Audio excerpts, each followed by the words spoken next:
says that she loves me. Isn't it lovely when the one you loving is the one you loving? I'm telling Nas, I said, we're going to get 3 tour buses. We're going to rap you, Ja, Ashanti. And I said, we're going to hitch a Rolls Royce, a Ferrari, a Bentley to the back of the tour bus. This is when he was like, okay, I'm not. And I said, Joe, we hit Baltimore, right? So we got to show him Baltimore tonight. Before we go to the show, we're going to hit the hood. And I said, we're going to ride through. Because I was like, yo, hood is going to go crazy. Imagine me, Nas, Ja, Shanti, and we pulling up in Rolls Royces and eating fried chicken. All right. In the hood. That's everywhere in Baltimore is the hood. Right, but that's a moment. Yeah, you can just walk outside your hotel. Anyone who gets a glimpse of that is never forgetting that. Right, it's true. Changed almost. So Nas was like, yo, I hear you, but... Damn, you sound just like him right now. He was like, no. He's like, I hear you, but what if we get killed? Being in the hood like that. This is when I lost. I said, if we get killed, I said, then we martyrs.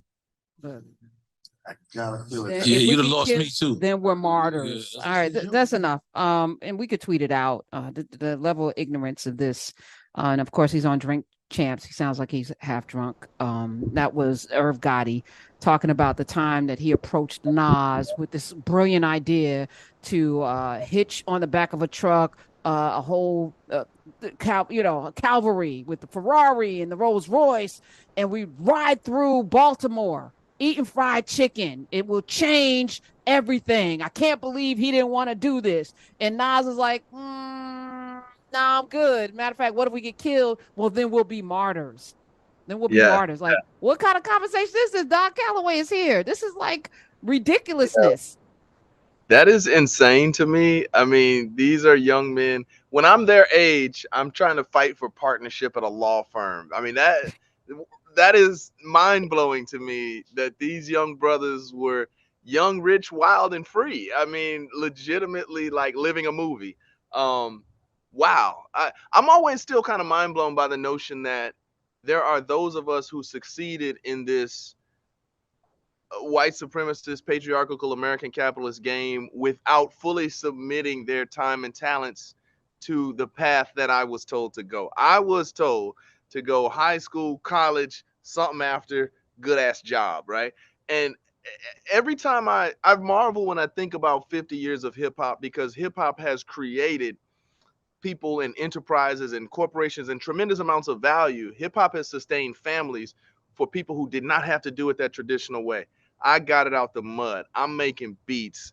I'm managing these artists. And you being from up north, you being a true Yankee, right?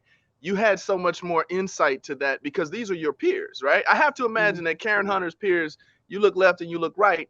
There's D Nice, there's Heavy D. These are the brothers. They're not my peers. No, yeah. And while Queen Latifah, Whitney Houston from, Queens, La La La from Halstead, Whitney, Dodtown, they weren't my peers because I could never hang out because there was a different edict on my block. Do you know what I'm saying? So I just did I did an amazing town hall with Kevin Powell, one of the first writers at Vibe, multiple covers, and Kierna, the great Kierna Mayo, one of the co-founders of Honey Mag.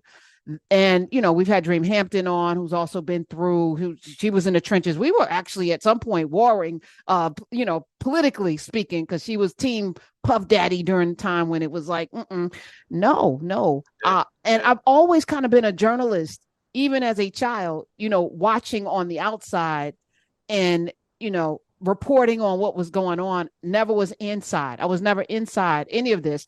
But it was also a little distasteful. Like that culture did not, and it's part of our culture, hip hop. But that never. I'm like, it seemed weird to me. The whole video hoe thing and all of the lyrics. Missy was intriguing. TLC.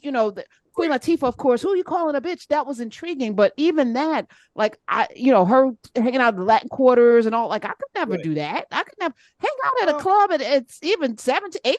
What? I could even at college. I didn't even feel comfortable doing it. I wasn't even drinking Don Calloway. So that was never my thing to get high, be on ecstasy. Like I'm listening to this. I'm like, what?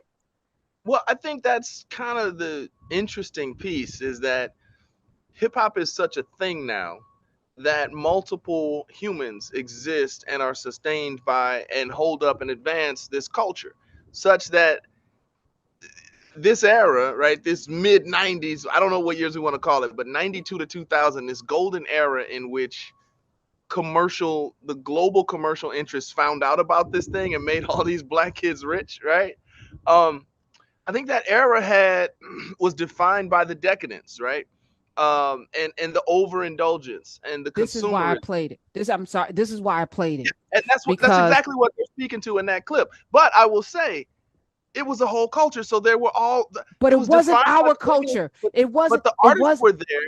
But the artists were there, and the Michelle and Cellos were there, and maybe not hip hop. I'm trying to think. She is hip hop. I think she's hip hop. We can go right? Diggable Underground and all of that, right? But what I'm gonna say to you, was there. Shout out to Bahamadia. Yeah, I'm watching First Ladies or what Ladies First, the documentary. I do this, Carolina. I names am out there. I am hip hop. You are not hip hop. You are lying to the audience, and I'm gonna call BS on you because here's the truth. Here's the truth. That all of that Irv Gotti is talking about primarily pushed into white neighborhoods in the suburb. That quote unquote culture that most of us did not live. 70% of that was purchased and consumed and memorized by white boys in the suburbs. So if we sit with that reality and that truth, then we have to ask the question, why was that the image of Black people pushed out when that didn't represent what Black people were actually experiencing? Because even those people in the Marcy Projects and Hollis, Queens, and all of the spaces where there may have been, Fat Cat Supreme, the drug dealers, Tommy Mickens or whatever in Queens, and you can go to, the BMFs in Detroit, or you can go into all of this. Even my man, who's the guy, Ricky Ross in LA, who actually spread crack throughout. But even that wasn't our culture. It was something, again, pushed upon us and then pushed out to the general world, not just, America, as Black culture, but it's not Black culture. So I think we need to have that conversation.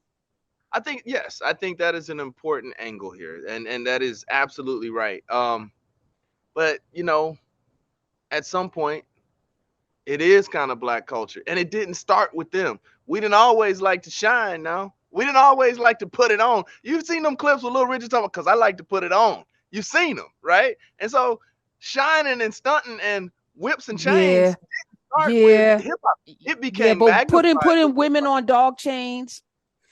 Putting women swiping cards up women's asses. Come on. No, ma'am. I'm old enough to where I done seen, and they're starting to resurface on Instagram if you get into the right despicable rabbit holes. I done seen. How were they talking about women in Scream, Blackula Scream? Because this is what my daddy used to rent. Okay, when I was all right, let's talk about that, because I'm not old enough to remember that. And yes, so listen, if you're my age, you are. Look, I was Ricky Roundtree them talking about women in coffee brown. Was that prevalent though? Don, was that prevalent? Let's talk about it. We got to go to a break. Lord, yeah. This was the dominant image of Black people at the time.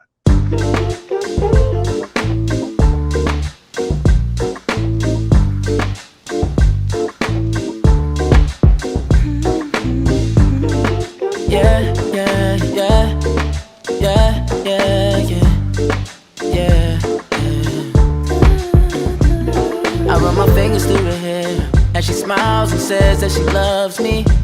Isn't it lovely when the one who loves things is the one